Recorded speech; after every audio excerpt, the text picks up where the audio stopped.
Bienvenidos a otro episodio de A la Luna, el podcast de Bitrefill en español. Como siempre, estoy aquí con Raúl y Rodrigo y también estoy aquí con Juan Mercado, el fundador del sitio de web soyhodler.com, un sitio de noticias sobre criptomonedas y blockchain aquí en Colombia. Juan, ¿cómo estás? Bienvenidos. Ricardo, ¿cómo estás? Un saludo a todos ustedes. Gracias por invitarme. Raúl y Rodrigo, mucho gusto. Entonces, mi primer pregunta para empezar es, ¿qué es Soy Hodler y cómo es diferente de otros sitios de noticias como Cripto Noticias o Diario Bitcoin? Soy Holder es una página que está dedicada a cubrir el ecosistema cripto en Colombia. Específicamente, ese es nuestro nicho. Digamos que es un ecosistema relevante en la región y que tiene unos influenciadores claros y reconocidos también en la región, incluso en el continente. Entonces, desde la perspectiva periodística, yo soy un periodista tradicional, por así decirlo, que empecé en el mundo cripto, pues, como creo que iniciamos todos, pues el interés de hacer algún tipo de inversión, pues me di cuenta que había una oportunidad de contar historias diferentes a la que hacen los medios tradicionales y que había un nicho muy importante para contar sobre todo la tecnología blockchain. Sin ser un experto, simplemente armé un equipo de periodistas y también de estrategas digitales y empezamos a hacer unos estudios relativos con benchmarking y más de lo que podría tratarse este sitio y encontramos muchas oportunidades realmente, enfocando el tema a Colombia. Finalmente, Criptonoticias, que es una redacción gigantesca, pues, y Diario Bitcoin, que tienen mucha más trayectoria, entienden mejor el ecosistema que nosotros, pues se dedica a tocar los temas de varios países, ¿no? Y lo que pasa en los referentes mundiales, pues para adaptarlos al habla hispana. Nosotros decidimos que la página, ya haciendo un estudio un poco más prolongado, podría ser un escenario importante de debate de temas de regulación en Colombia que se estaban puestos ahí sobre la arena de la opinión pública y que podría darle visibilidad a ciertos actores colombianos y pues por supuesto lo más importante de lo que se trata de esto y lo que estamos todos, que es aprendiendo, ¿no? A hacer pedagogía. Y, y creo que pues bajo esa premisa nos lanzamos y acabo de recibir un estudio del mes que acabamos de cumplir y finalmente pues nos da mucha motivación porque realmente superó un poco la meta que teníamos para el primer mes, nuestra lecturabilidad y los clics y lo que la gente está interesado, lo que nos motiva pues a seguir, a orientarnos, a orientar esa estrategia y a seguir pues contando noticias con la mayor rigurosidad posible, entendiendo que eso es un punto importante en este ecosistema y siguiendo dándole vida y el debate público a lo que el ecosistema en el país necesita. Hablando de la tema de regulaciones, antes de este podcast que empezamos, tú estabas diciendo que estabas en una reunión que estaban hablando de eso y también bastante gente tiene dudas porque acaban de elegir un nuevo presidente aquí en Colombia y nadie sabe qué va a ser la política para los criptomonedas y blockchain y Bitcoin. Entonces, ¿qué opinas de las regulaciones que están discutiendo aquí? Pues yo creo que ha sido muy cuestionado lo que pasó estos últimos 4 años y lo digo periodísticamente, lo que he podido reporteriar, por decirlo así, sobre el tema es que pues hubo una decepción grande con el gobierno de Iván Duque porque se creía que iba a tratar los temas de innovación y de tecnología. Finalmente era una persona joven que había vendido esa idea y de la cual se esperaba mucho más. Eh, Se señala a Colombia como un país que gubernamentalmente tiene un discurso, que es apoyar el mundo cripto, pero en la operación práctica, los usuarios, los actores, incluso cualquier persona siente restricción, porque hay o sea, digamos, claros protocolos de la UIAF y de la DIAN, que son unidades que su tarea es cobrar impuestos, pues de grabar esto y de ver cómo ven la regulación como para sacar una tajada de lo que se está haciendo en transacciones, que Colombia ocupa como el tercer lugar en la región. Entonces, hay una clara disposición de cobrar impuestos y más allá de venderse como cripto o como para apoyar la innovación en la tecnología, pues finalmente lo que tuvieron es mirando dónde podían recortar para ganar ellos, gubernamentalmente me refiero. Y ahí, digamos, algún tipo de opinión favorable hacia Gustavo Petro, no política, sino que un poco por la referencia que ha hecho a Bitcoin. Ahí hemos publicado, de hecho, en Soy Hodler varios análisis sobre el tema de Gustavo Petro, lo que dijo en 2017, lo que dijo en 2019, lo que hemos tenido la oportunidad de indagar. Se ve como un fan del Bitcoin. No sabemos un poco qué decisiones se tomen más a fondo. Cree en la blockchain. Ha hecho algunas críticas sobre el tema ambiental, como han hecho varios gobiernos en el tema de minería. Y pues lo que uno espera es que entienda un poco el espíritu descentralizado y el apoyo a las nuevas tecnologías, ¿no? Y a la innovación. Creería yo que podría trabajar mucho con las fintech y que podría organizar un tema importante sobre la asociación, sobre Colombia FinTech, y poder aprovechar, digamos, todo ese conocimiento que hay ahí de innovación y de uso de la tecnología, pues que tiene multiplicidad de utilización, ¿no? Y que los gobiernos la pueden utilizar para muchísimas cosas. Hay una expectativa, pues esperemos se pueda concretar lo más pronto posible el tema, ¿no? Ok, bueno, dándole seguimiento a eso que nos estás comentando, es bastante interesante lo que dices de que con el presidente anterior se tenían como ciertas expectativas de la regulación, todo lo que iba a pasar, etcétera. Entonces, en su momento, este presidente, el anterior, debe haber pensado o haber justificado por qué no se le daba seguimiento a todas estas expectativas. También tú nos comentabas de que cuando ustedes hicieron el estudio, ¿no? Para lanzar el sitio soyholder.com, que ustedes también veían como un gran potencial, ¿no? Y de que comentas ahorita de que Colombia en la región es el tercer país con más transacciones a volumen cripto, etcétera.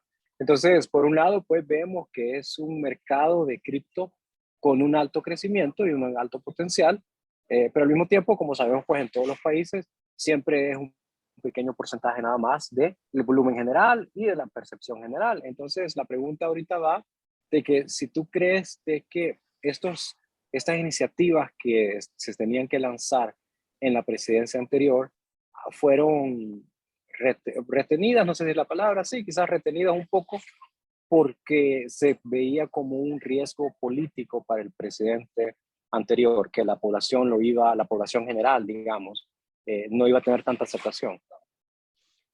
A mí no me cabe la menor duda, Rodrigo, que fue así, que fue un tema político. De hecho, Mauricio Toro, que es representante a la Cámara por el Partido Alianza Verde aquí en Colombia, que ha liderado el tema ahí en la Cámara, incluso pues en el Congreso, y ha impulsado desde 2018 un proyecto de ley para abrirle la puerta a los criptoactivos en el país, entenderlos, porque eso es lo principal, ¿no? Entenderlos, desarrollarlos y ejecutarlos para el beneficio final, que es el usuario.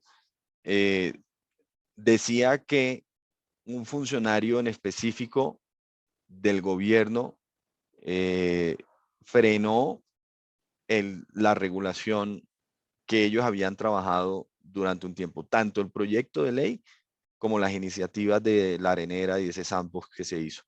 Y él daba específicamente el nombre y decía que esa persona aún es, bueno, fue hasta hace poco el, el, el consejero para la innovación y el tema digital en el país, digamos, la persona que le hablaba al presidente Duque al oído. Él tomó la decisión en específico de frenar esa la iniciativa y de entender y darle el paso que necesitaba en el Congreso. Esa persona se llama Víctor Muñoz. Esa persona no se sabe por qué tipo de lobby o por intereses de quién se opuso a lo que estaba ese representante de la Cámara impulsando. Y eso, de alguna forma, lo informamos nosotros en su momento, lo retomaron los medios tradicionales, porque claramente fue un portazo así, literal, a lo que estaba pasando. Y ese representante siempre denunció que había o preguntó públicamente cuáles eran los intereses de esa persona dentro del ecosistema o dentro del sistema financiero que hicieron que eso pasara. Entonces yo creo que aquí el diagnóstico está claro, o sea, hubo un defensor de esos intereses y el proyecto de ley no pasó y la regulación se frenó y cada vez se hizo un sistema mucho más restrictivo para el usuario final y bueno, hay evidencias además de estudios internacionales que desde Thomas Reuters, por ejemplo, que analizó cuál es la situación mundial en cada país y muestra a Colombia como un país donde las criptomonedas tienen uso restrictivo por injerencia del gobierno. Eso está claro. O sea, aquí no podemos engañarnos. O sea, eso es una verdad probada. ¿Cuáles son estas restricciones?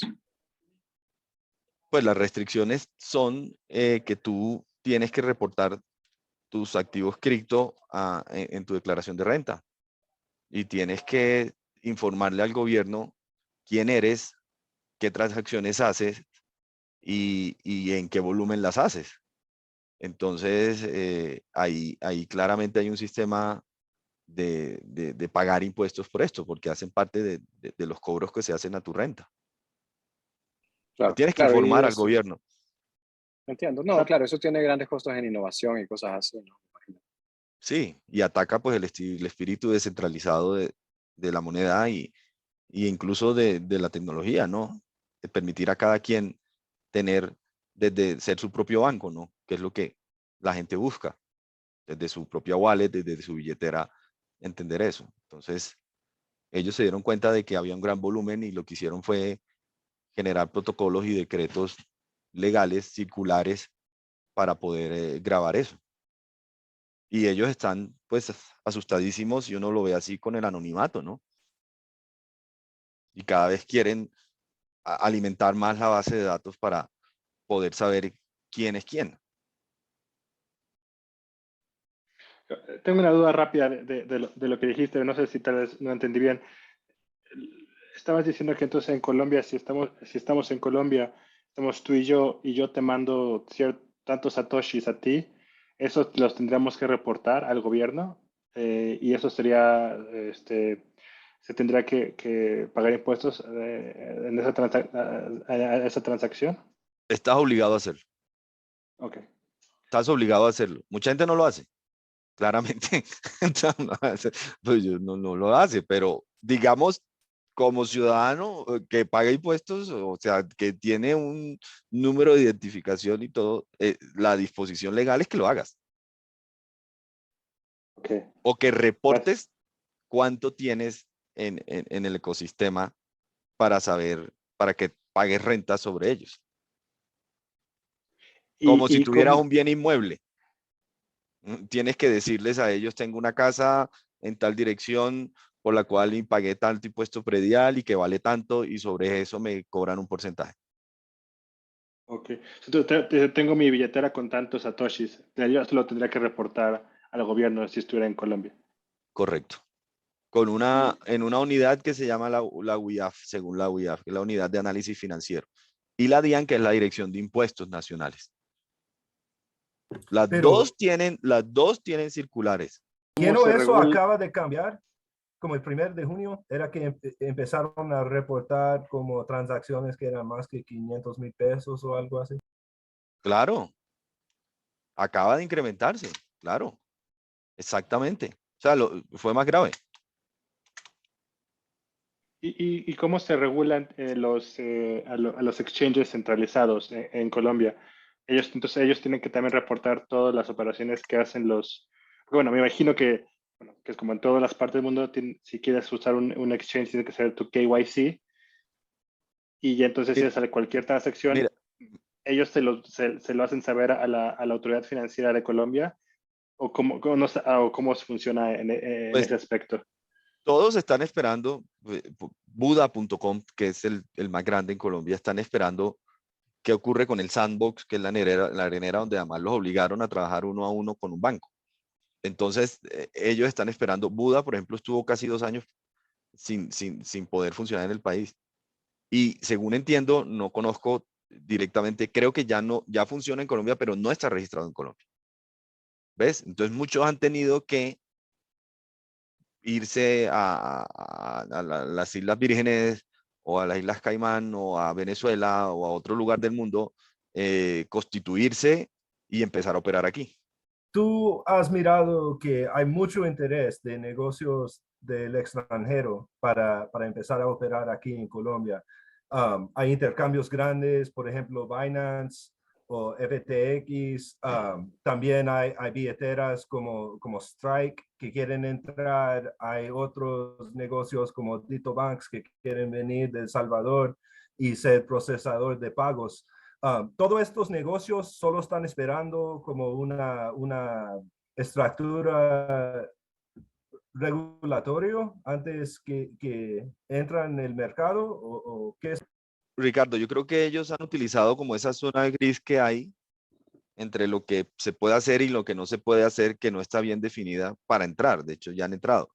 Incluso fuimos testigos en el evento de Binance, que fue un evento gigantesco y una semana después del evento yo me encontré ya 2 vallas publicitarias sobre 2 avenidas de mayor movilización en Colombia y yo dije, miércoles, Binance se vino con todo, o sea, aquí está pautando en lo mundo digital y en la calle, o sea, hay una valla gigantesca donde quieres, y eso no había pasado en Colombia, en Bogotá, pues es la ciudad donde yo vivo. Nunca se había visto una publicidad de ese alcance, cripto, y fue un evento, tú fuiste testigo con que estuvimos, que era un evento de muy alto nivel, con una penetración interesante, ¿no? Con un mercadeo publicitario importante y un mercadeo digital importante. Entonces yo lo que veo es que ellos están utilizando esa zona gris para entrar, toman sus precauciones, saben, creo que los más grandes tienen alguna información relevante que los lleva a tomar decisiones de entrar. O sea, creen que pueden pasar algo, tienen información alguna de primera mano que los lleva a entrar, porque si no, no harían una inversión importante. Estamos esperando lo de FTX, que también tiene un terreno abonado ya en Colombia y seguramente pronto anunciará su operación dentro del país. Y además de todas las que nombraste tú, yo cada vez veo más pasarelas de pago empezando a hacer tanto su desarrollo en el país, locales, como su entrada de otros países. Veo mucho tema con las pasarelas de pago. De hecho, ayer estamos preparando una nota con una empresa que se llama Juno, que fue en los fundadores de Rappi. No sé si conocen Rappi. Y ellos están empezando a hacer una pasarela de pagos grande desarrollo para muchos e-commerce donde van a empezar a comercializar con criptomonedas. Entonces, yo creo que la gente no se ha quedado quieta solamente por la regulación y han tomado sus medidas, tienen información clara, saben cómo pueden operar dentro del tema de los impuestos, pero se han lanzado porque después de que haya uso y un volumen importante de transacciones, pues les llama la atención, ahí está, no, pues ahí está la oportunidad para hacerlo. En el caso de Binance, Binance no es uno de los 9 intercambios que está en el sandbox. Sí, sí, y está uno a uno con un banco que se llama Da Vivienda aquí, Sí. que Yo fue el sé par que le pusieron. Con Bitrefill, para Bitrefill, de nuestras ventas colombianos, Binance es como el Binance Pay es uno de los métodos de pagos más grandes y más populares aquí. Sí, sí. Sí. Y también muy criticado, ¿no? Porque en algún momento también hubo un tema mediático, sobre todo que le cerró algunas cuentas a algunas personas como actores importantes dentro del ecosistema que tienen alguna representación de influencia en las redes sociales y pues también lo cuestionaron un poco, ¿no? Cuentas que todavía siguen cerradas. No se sabe por qué y ellos toman esas decisiones, ¿no? Sí, no, eso es la verdad. De las restricciones que tú hablas, ¿qué impacto crees que eso tiene en el mercado P2P, que es grandísimo aquí en Colombia? Bueno, yo no he conocido estudios, Ricardo, sobre el impacto. Lo que me atrevería a decir sería mera opinión. Yo creo que no mucha.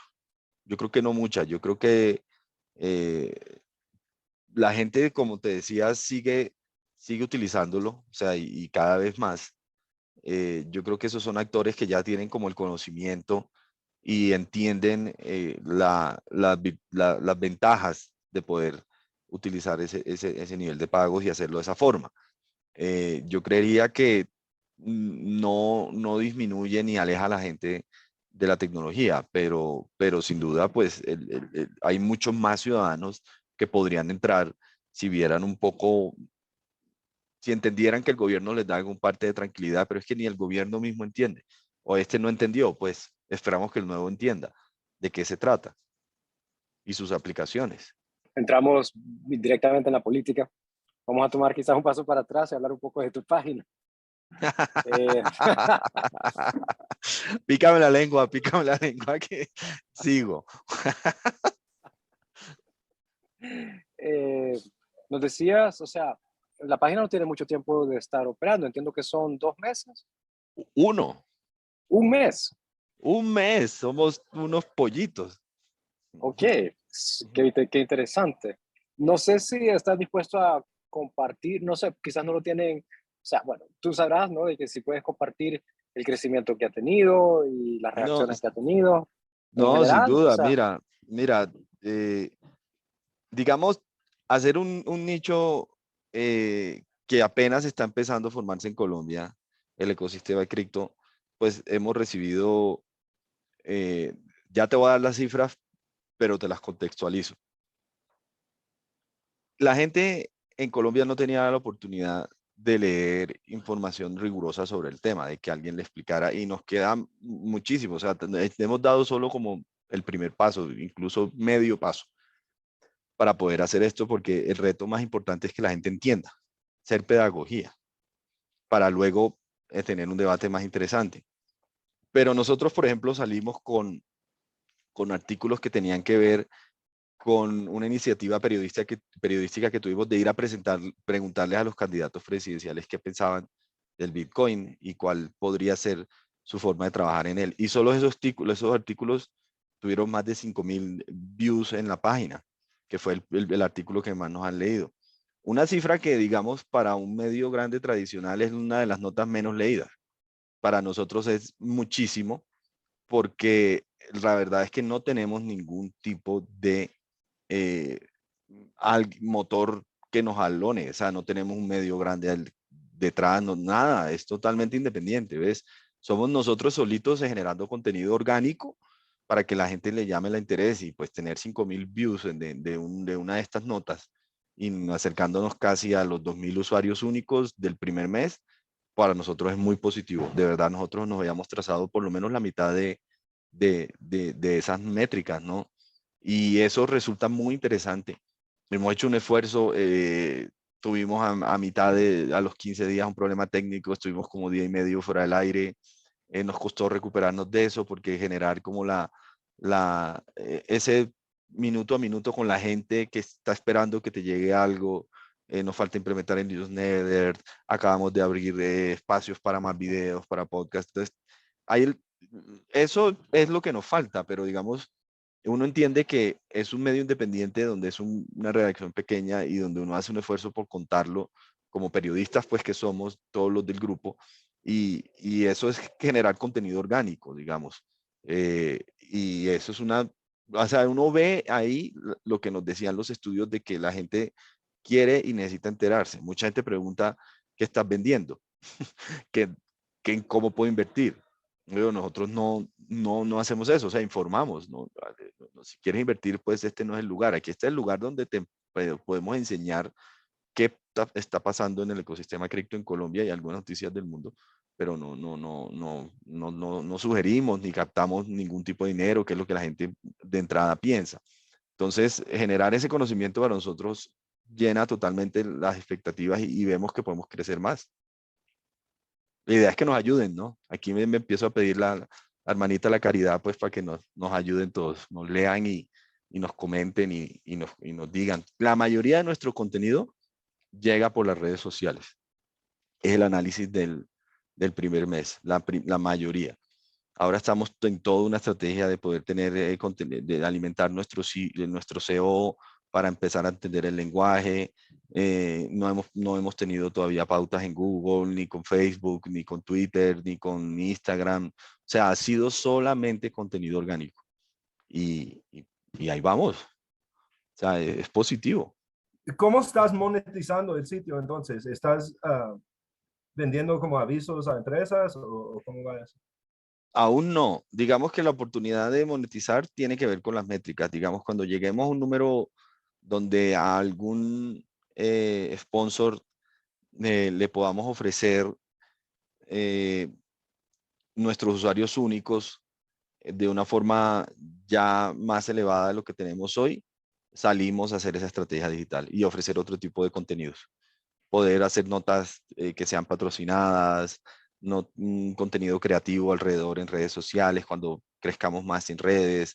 Entonces, digamos que hay un presupuesto destinado por nosotros que nos permite ponernos unos meses para que la página pueda tener esos niveles de tráfico que nos permitan monetizar el tema con una estrategia de contenidos que podamos ofrecer a sponsors claramente. Positivo, que hay las personas a quien ofrecerle eso y que esas personas ya nos conocen. Esa es como una de las conclusiones del primer mes, digamos. Ustedes, por ejemplo, en BeRefill ya nos conocen, saben de nuestro alcance, Binance nos conoce y hay oportunidades de hacer alianzas con muchísimos startups, con muchísimas pasarelas de pago, que les vendría bien algún tipo de publicidad o de anuncios. Tenemos que todavía mirar qué tipo de anuncios o qué estrategias de contenidos les podemos ofrecer, pero eso ya viene en una tercera etapa del proyecto. Digamos, tal cual como estamos, podemos pues hacer el financiamiento y pues la mano de obra, que es lo principal, pues somos todos socios, ¿no? Entonces, ese es el tema. Que por eso todos estamos, pues quienes trabajamos, el grupo de 5 personas que trabajamos en la página somos socios y pues vamos a esperar la etapa del proyecto para devengar. Tú dijiste que llegaste del mundo de periodismo, que tú eres jornalista primero, y que no eras tan experto con el mundo cripto. Desde Y que aún no empezaste... lo soy ni estoy lejos de serlo, pero sigo aprendiendo. Sí, No, pero eso te sigo iba a aprendiendo. preguntar, como, ¿qué has aprendido en este tiempo que has trabajado en este proyecto? Uy, no, he aprendido muchísimo. Yo he aprendido, por ejemplo, para mí lo más relevante que hay que entender es el espíritu de la tecnología, es decir, entender el sentido de la descentralización. Me ha llamado mucho la atención. De hecho, he iniciado como una estrategia como de marca propia, por decirlo así, donde me vendo como periodista descentralizado, ¿no? Entender lo que es la descentralización y cómo los medios de comunicación pueden entrar ahí, digamos que ha sido lo principal. Hay muchísimos temas técnicos que yo tengo que pedir asesoría y por lo menos hay gente que me guía y yo de qué están hablando aquí que no tengo ni la menor idea, tradúceme esto para poder hacer una nota que sea medianamente decente, porque realmente hay muchos temas técnicos eh, que son difíciles de entender. Digamos, el ecosistema no es fácil de entender. eh, Cómo funciona la tecnología cuesta, pero el espíritu descentralizado me llama mucho la atención. Creo que es algo que se va a imponer. Creo que es algo que tienen claro las nuevas generaciones y que van a terminar imponiendo. Y por eso decidimos todos dar la apuesta, ¿no? Siempre es bueno ser primero en algo. Y nosotros pues fuimos los primeros que tuvimos la iniciativa por lo menos en el país. Digamos, hay muchos más temas que tienen que ver con blogs, con youtubers muy buenos, pero como página de noticias que informe constantemente sobre el ecosistema, sí somos los primeros. Sí, me recuerdo cuando estábamos preparando la entrevista, me recuerdo de que vi eso entre las cosas que leía, de que te definías como un periodista descentralizado. Sí. Entonces, ahorita quizás ya más o menos lo explicaste, qué eso significa, o quizás fue más con ejemplos, pero ¿cómo lo definirías específicamente? Pues digamos que el periodismo en sí no debe ser independiente. Es lo que se busca siempre. La descentralización tiene que ver un poco con esa filosofía de poder uno mismo manejar sus finanzas, ¿no? Finanzas de ese concepto de finanzas descentralizadas. El periodismo descentralizado tiene que ver con eso, ¿no? Con esa misma filosofía de poder contar la verdad sin tener una información centralizada bajo alguien. Digamos, muchos de los medios tradicionales tienen como una agenda. La agenda es la agenda tradicional que imponen las fuentes, que vaya y cubre presidencia, que vaya y cubra policía, que cubra lo oficial, porque y de ahí de la información a la opinión pública. Este proceso de comunicación es diferente, porque parte de lo que la misma descentralización produce para informarle a ese público. A eso es un poco lo que nosotros entendemos como periodismo descentralizado. Entiendo, pero el tema es uno solo, ¿no? El tema, o sea, el tema es la perspectiva del mundo cripto Claro, en Colombia específicamente. pero Pero de, podrías informar solo desde las exchanges, desde lo que producen, ¿ves? Y no desde el usuario final o desde los actores. sí, entiendo, sí, no es el tema que define la centralización misma, sino que es la perspectiva. Ok, entiendo. El enfoque, correcto, exactamente. Y yo tengo una pregunta. Ahorita estuvimos hablando un poco acerca de cómo empezó, cómo empezaste y todo eso. Quería ahora ver más hacia el futuro. ¿Cuál es tu meta o cuál es su meta? O más bien la clásica pregunta de la entrevista, ¿cómo se ven en 5 años ustedes? Bueno, nos vemos como soy holder, como un actor del ecosistema de cripto en Colombia y ojalá con relevancia en la región. Eso sin duda es un propósito claro. Ya lo hemos empezado a hacer, digamos, las personas ya nos empiezan a tener en cuenta. El actor, digamos, es aquel que tiene poder de influencia sobre el ecosistema. Y para mí es claro que lo que nosotros digamos tenga tanto valor como información o como procesos de comunicación dentro del ecosistema que tenga un impacto y un prestigio y un respeto. Yo creo que eso es fundamental. Sin diferenciándonos de los influenciadores típicos, pues que tienen otro concepto de trabajar en redes sociales. Nuestro es un medio de noticias con credibilidad, que ejerce influencia por su credibilidad y que la gente pueda confiar en lo que sale ahí, digamos, no perder ese norte, ni por el tema publicitario, ni por el tema de patrocinio, sino mantener esa información veraz que yo creo que la gente necesita. Y para eso, pues, dependemos también, sinceramente, de mucho de lo que pasa en Colombia, ¿no? Que el tema sea mucho más claro, que se entienda más, que haya más uso, más adopción, y de eso va de la mano de la regulación, ¿no? Entonces dependemos que yo creo que este puede ser una etapa del ecosistema donde eso ocurra, haya más adopción, regulación clara, que entienda el espíritu descentralizado y que nosotros podamos ejercer una influencia como actor dentro de ese crecimiento que está pasando en el país. Creo que eso es clave, clave. Y generar muchos contenidos pedagógicos. Nosotros estamos haciendo un esfuerzo, por ejemplo, nosotros hemos dividido la página entre lo que soy holder y lo que quiero ser holder. Fortalecer mucho el tema de quiero ser holder, de enseñarle a la gente cómo empezar a entender esta tecnología, que de verdad en el día a día todo el mundo te pregunta cómo funciona, de qué se trata, qué puedo hacer ahí, cómo son los rendimientos, por qué esto, por qué lo otro, cómo cambio el billete, cómo esto lo vuelvo. Entonces, hacerle entender todo ese tema a la gente, pues es como un reto diario, ¿no? Sí, sí, creo que Ah, definitivamente la educación es parte fundamental y qué bueno que ustedes, aparte de, bueno, de informar, como dices, objetivamente acerca de acontecimientos o lo que esté pasando en el mundo cripto, se enfoquen un poco también a educar a las personas, que creo que es necesario y más bien es muy necesario para la adopción que todos, bueno, que creo que todos queremos. Correcto. Sí, es difícil enseñar, hacer pedagogía no es fácil, hay que ser muy creativo. Tiene uno que de verdad impactar sea, uno puede creer que estás enseñando y haciendo pedagogía y es mentira, no está impactando. Entonces, sí, creo que ahí la creatividad tiene que ser muy importante. Como la gente entiende hoy, la información es diferente, ¿no? No es leer solamente la noticia, digamos. Aquí ya hay, digamos, unas bases sentadas en el mundo cripto que es claro, o sea, la gente entiende muy bien en video, audiovisual, eso requiere un esfuerzo técnico importante, hay que grabar, editar, disponer tiempo. Bueno, Ricardo sabe lo que es poner a andar un podcast.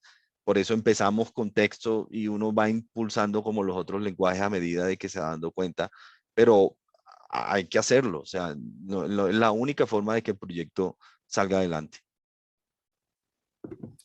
Juan, yo te he visto en varios eventos grabando con tu cámara, con video.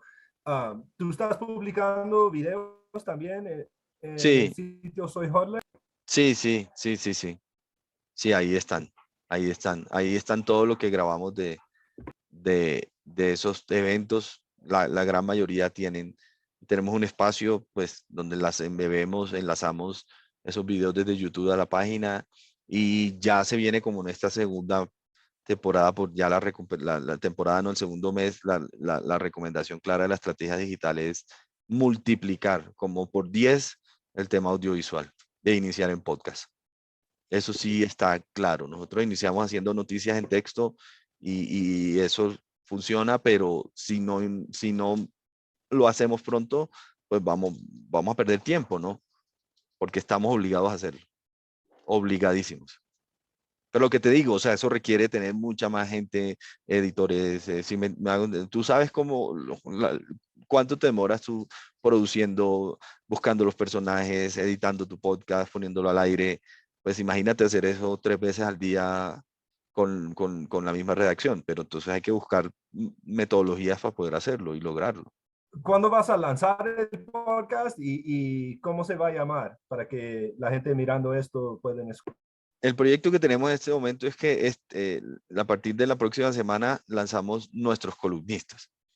Digamos, son personas que el proyecto adoptó, que están interesadas, que creen en Soy Holder y quieren escribir una columna semanal. En este momento tenemos 3 columnistas, son personas de diferentes ramas, abogados, desarrolladores, todo este tema de innovación social con la tecnología, que son como los 3 perfiles de nuestros columnistas. Y ellos hacen una columna y hacen un podcast o video podcast. Entonces, con ellos, que son, digamos, aliados, que creyeron en el proyecto y que llegaron, así que nos están ofreciendo ese contenido sin que nosotros, pues, tener que pagárselos directamente, va a crecer ese proceso de transmedia de la página. Entonces, ese es un apoyo fundamental. Yo ya empecé a organizar mejor mi agenda para poder tener una videocolumna también con alguna frecuencia importante, que es clave también. Y ya en este segundo mes también iniciamos los que son resúmenes de noticias en video, donde vamos a tener una persona, una presentadora que va a hacer el tema, que lo va a hacer con, digamos, con un contenido atractivo, muy para redes sociales, y eso también suma mucho, porque hoy la gente no lee un resumen, digamos, como el periodismo tradicional, sino que lo ve diferente según uno puede hacer un TikTok solamente para hacer resumen de la semana y hacerlo muy bien y empezar a implementarlo dentro de lo que es la página, pero claro, que desde las redes sociales nos lleve tráfico a la página. ¿Cuáles son las redes sociales para gente te pueden seguir? Estamos en todas, estamos como Soy Hodler. En Twitter, que funciona mucho, digamos, en el mundo cripto, Instagram también, Facebook también estamos como Soy Hodler y YouTube Soy Hodler también. Digamos que mira tú que lo más difícil que nos ha que en la estrategia digital que es para la gente que está empezando a hacer marketing digital y todo es impulsar un YouTube que no solamente sea un tema de repositorio, de que ahí se guarden los videos y ya, sino que de verdad tenga su estrategia y eso es a donde le queremos apuntar también. Digamos, ya yo entrar a ejercer desde YouTube ese liderazgo de lo que es esa red social que tiene su audiencia propia, su forma de interactuar propia. Nos ha ido muy bien en Instagram, por ejemplo, que ha crecido mucho al mismo tiempo que Twitter, por nuestros temas que han sido, pues, noticias. y algunos contenidos de pedagogía en Instagram funcionan muy bien. Pero mira tú que YouTube tiene su propia narrativa y ahí no hemos podido desarrollar mucho. Entonces vamos a empezar a fortalecer eso también.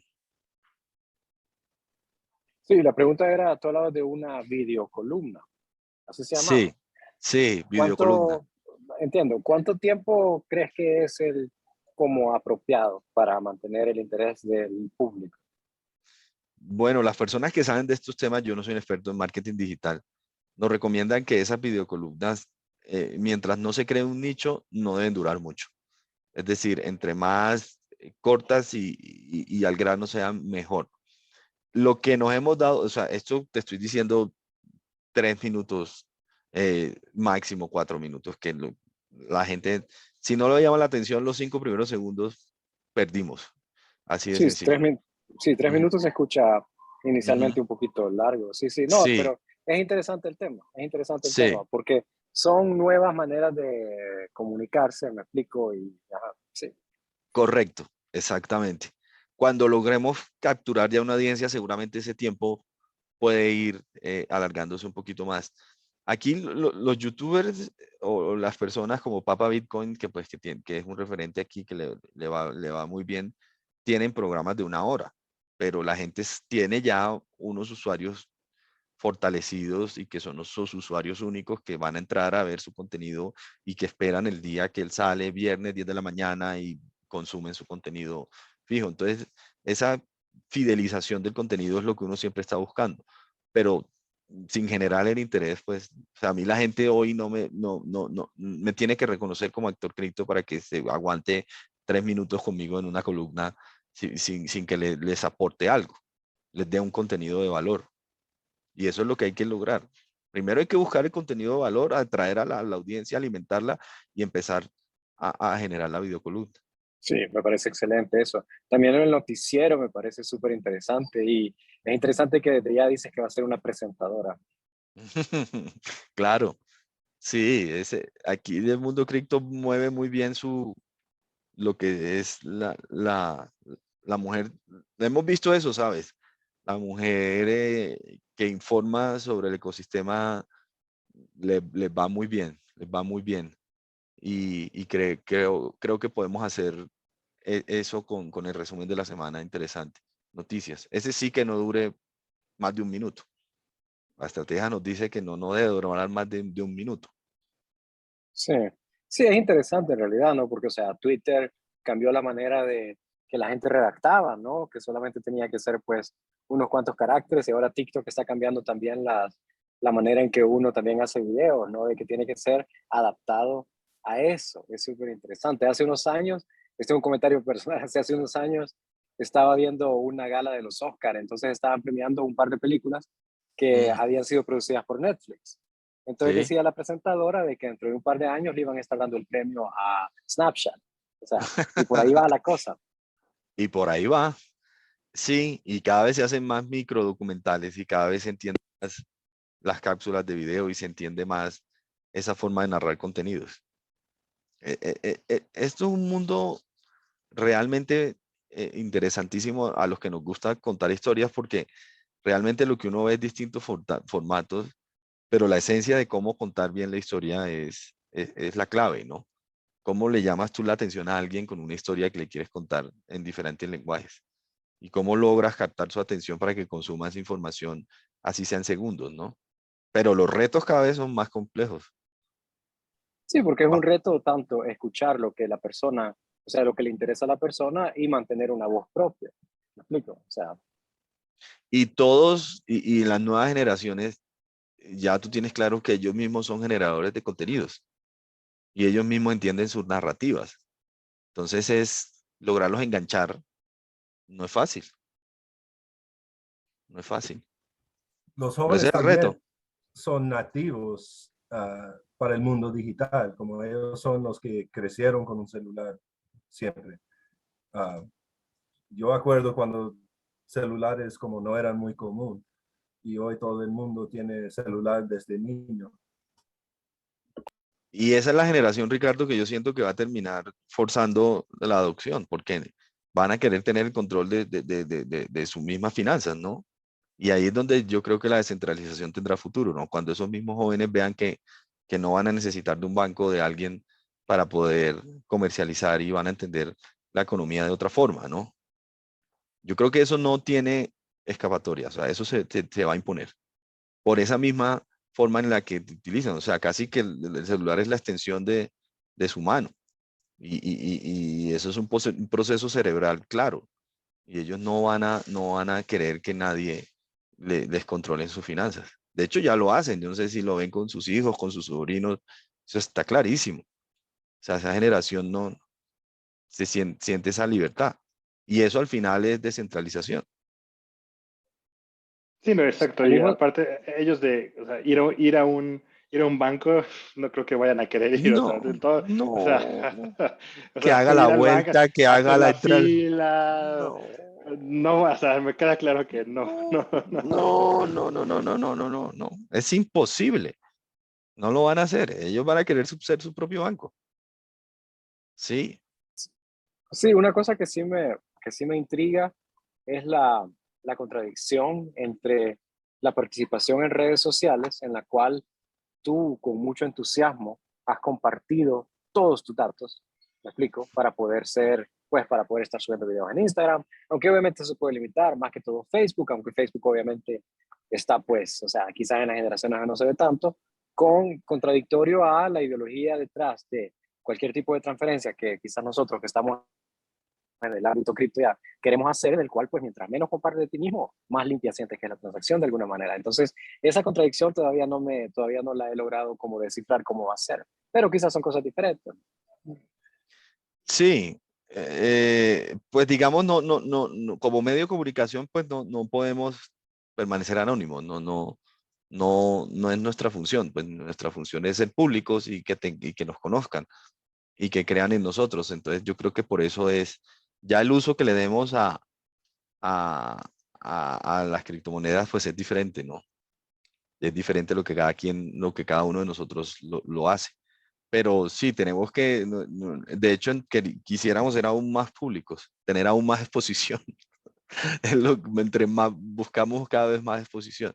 No tanto yo como director, sino en realidad el sitio, digamos, el actor es el sitio, ¿no? Soy Hodler es eso, no Juan Guillermo. Yo tengo una pregunta muy rápida. Si nos puedes decir cuáles son tus, no sé si decirles influencers o personas que informan acerca del mundo cripto favoritos, ya sea en español o en inglés. Mira, yo soy fan número uno de Cointelegraph. O sea, de verdad es un referente y Bitcoin Magazine. Hay personas ya influencers, incluso de Latinoamérica, que sigo, pero lo que son esas dos páginas como medio, para mí que soy periodista, digamos que mi negocio son los medios de comunicación. Uf, yo la verdad, esas páginas las visito muchísimo. Digamos, la puesta en escena, el concepto, eh, como entienden desde la misma colimetría, las ilustraciones, su enfoque periodístico. Digamos que, pues, son gigantes, ¿no? Ellos hacen parte de unos conglomerados de medios, incluso muy relevantes en el mundo y que han logrado ser los referentes del mundo cripto en medios y la verdad es que Cointelegraph, de verdad es que es, pucha, digo, estos manes son lo máximo. Y mira tú que esa página tuvo mucho poder de influencia cuando nosotros empezamos para poder hacer la página. O sea, nosotros queríamos parecernos, queremos parecernos y creo que quisiéramos seguir pretendiendo ser como ellos, la verdad, porque vale la pena. O sea, tienen los periodistas que cubren la forma como cuentan las notas, las ilustraciones, o sea, el concepto que le están dando y que le dan es una vaina maravillosa. Y de aquí, pues yo sigo mucho a Mauricio Tobar, que hemos creado como una amistad. Yo creo que él es una persona que es de verdad un influencer, una de las personas más influyentes del ecosistema en la región. Y ahí está Gertira, que no sé si la conoces, que ella sí es influencer, muy youtuber, parece que lo hace muy bien porque uno de los grandes ejercicios de la comunicación, que es básico, que es que a uno le entiendan. que es esta niña Catatecno, que es argentina y me gusta mucho cómo entiende el ecosistema también. Y el podcast a la luna, ¿no? También, obviamente. Obviamente. Obviamente, o sea, no lo dije porque era obvio, pero claro que sí. Ha entrevistado a varios amigos ya ahí, Ricardo. Casi todos, de verdad. Casi todos los amigos, sí. Sí, Dije, pero ¿por qué bastante. no estoy? ¿Por qué no estoy? No, es que intentamos varias veces, pero tú sabes Sí, cómo van las cosas. A veces sí, no sí, funciona. Entonces, pero, sí. Juan, quería preguntarte, en tu opinión, ¿qué es el papel más importante del cripto aquí en Colombia? Pero, ¿te refieres Como, ¿qué por son el los usuario? beneficios? ¿Qué puede traer Ah, ok. el adopción para Colombia? ¿Cómo puede cambiar el país? Bueno, yo creo que, eh, vaya pregunta, ¿no?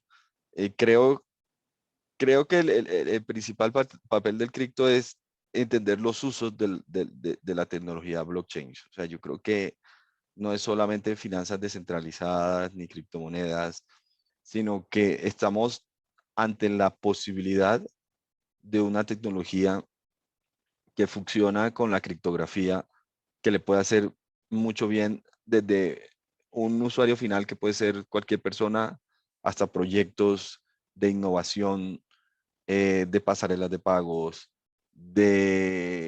o sea, son múltiples los usos de la tecnología blockchain. Yo creo que ese es como lo principal que la gente debe entender y el beneficio que puede traer para el país. Ya cada quien lo que tiene que ver con criptoactivos, pues es diferente. La gente puede empezar su adopción o no y la idea es que pues haya adopción y Soy Holder claramente es un medio pro adopción, pero que se entiendan los usos de la tecnología blockchain y cómo desde varios sectores económicos, culturales, deportivos, sociales, eso genera una revolución tecnológica que yo creo que el país necesita y que está en mora de poderlo hacer. Porque aquí se habla mucho de innovación, se habla de fintech, se habla de mundo digital, de ecosistema, pero en la práctica eso tiene un alcance que uno ve todavía que es pequeño. Y entre más ese ecosistema crezca, para que los usos, los diferentes usos de la tecnología se multipliquen en los sectores que el país lo necesitan, yo creo que es el principal beneficio que puede tener para todos.